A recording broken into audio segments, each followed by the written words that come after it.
রংপুরে বেড়াতে আসা ইরানি দম্পতির উপর হামলা ও ছিনতাইয়ের ঘটনা ঘটেছে। এ ঘটনায় জড়িত 4 জনকে আটক করেছে সেনাবাহিনী। সোমবার বিকেলে এই ঘটনা ঘটে।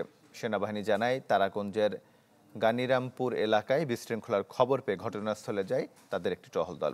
দেখতে পান স্থানীয়রা বিদেশি নাগরিকদের মারধর করছেন। পরে দ্রুত তাদের উদ্ধার করে নিরাপদ স্থানে নেওয়া হয়।